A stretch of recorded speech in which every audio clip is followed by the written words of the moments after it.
Lots to get into now that we finally have our Final Four in the college football playoff. We've got some new coaching news to get to. There's a lot to get to.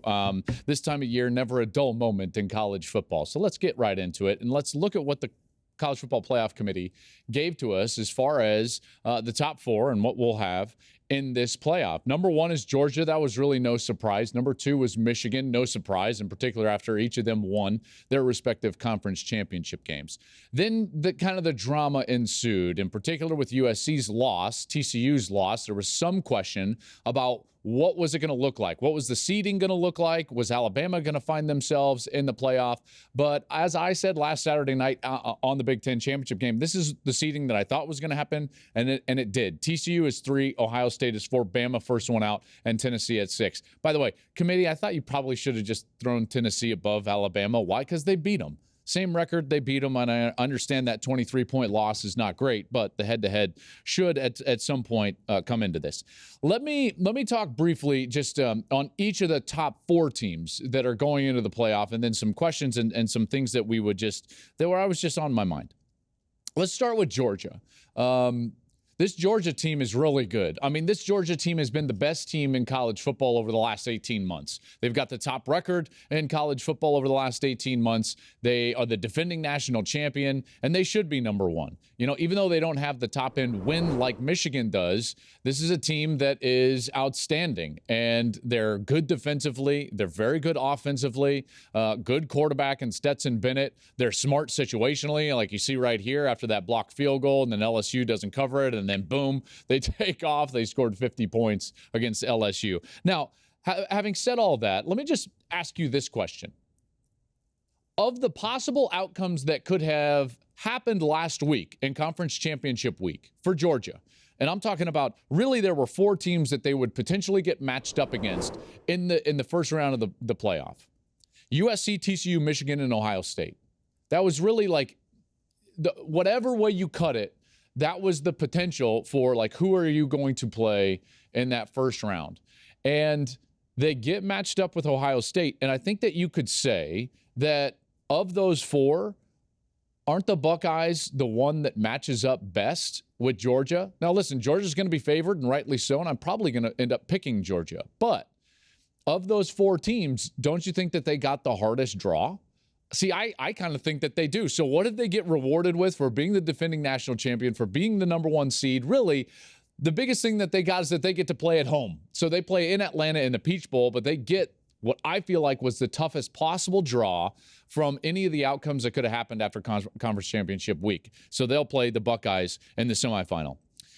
Then you look at Michigan. Now, Michigan is number 2 in the country. And by the way, it's kind of appropriate that they are number 2, because in that same 18-month period that I was just talking about for Georgia, you know, the second best team in the country as far as the record goes has been Michigan. So in the last 27 games, Georgia is 27-1, and Michigan is, 27 games, 26-1, and Michigan is 25-2. So these 2 teams now are the top 2 seeds, and they're the 2 best teams in college football over that lengthy period of time. And this Michigan team feels like it's evolved a little bit even during the course of this season. Remember, after all of those guys left, after last year's team did what they were able to do, beat Ohio State, win the Big Ten championship, make the playoff, then they had those guys leave, in particular on the defensive side. You thought to yourself, at least I did, like, are they going to be as good? Guess what? They actually are better. Statistically, they are better. Offensively, they're better. Defensively, they're better. They're just a little bit different. So now this Michigan team, as opposed to what they were a year ago, or even, you know, let's face it, in September and early October this season, they're more reliant on the big play on the offensive side, those long explosive rushes from Donovan Edwards in the last couple of weeks in particular, and the big plays from J.J. McCarthy throwing the football. And then on the flip side, defensively, it's more of a bend, don't break style of defense. So it's less dominant, let's say, with the pass rush, but it's bend, don't break, and then they get stops in the red zone. That's been their key. In fact, in the last 10 times that this defense has faced a red zone possession from the opposing offense, They've only allowed 2 touchdowns. That's very good. They're number 3 in the country in terms of touchdown red zone defense. All right, quickly on TCU and Ohio State. For TCU, that's a bit of a gut punch loss for them in that Big 12 championship game. I know that they still get to go to the college football playoff, and good for them. But listen, Max Duggan willed that team all the way down the field a couple of times. He deserves to touch the ball on 3rd and 4th down. Quarterback sneak is an indefensible play inside of a yard. And the fact that they didn't sneak that's going to eat at Garrett Riley, their offensive coordinator. Ohio State now. Ohio State at number 4. It just begs the question, do we feel like Ohio State is playing with house money and some freedom, or do we feel like they're under an immense amount of pressure, specifically Ryan Day? In the fishbowl of Columbus and amongst Buckeye fans, they would say pressure. Like, he's got to win. They've got to do it. You know, that's the standard. That's the expectation. And yet, on the outside looking in, don't we feel like they're the underdogs? They weren't supposed to get here. South Carolina was not supposed to beat Clemson. You know, I mean, USC ends up losing. This is house money. See, in my estimation, the Buckeyes have the freedom to go cut it loose, and that's when they play their best. Ohio State, when they're playing their best, going back to when Ryan Day first became the head coach, it's when they cut it loose, when they play aggressive. They played aggressive in a couple of those games, in big games, early against Michigan in Ryan Day's tenure, in the playoff games, by the way, the second one in particular against Clemson.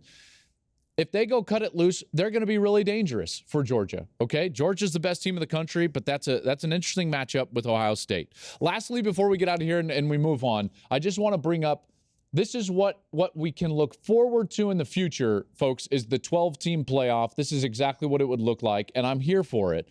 There's some tweaks that I would make, like, listen, I don't think in the first round we should get a conference matchup. So that Ohio State-Penn State, I would play with the seeding a little bit. And then the most important part, folks, it wouldn't be a straight bracket like this in my estimation. We would do it more like the NFL, and we would reseed after every single round. That way, if you get the number 1 or number 2 seed overall, then you're going to have the easiest path to the national championship game. Hey, thanks for watching. If you enjoy that clip, make sure you click subscribe somewhere down here. From game highlights to exclusive interviews and rankings, we've got everything you need as a college football fan right here, College Football on Fox.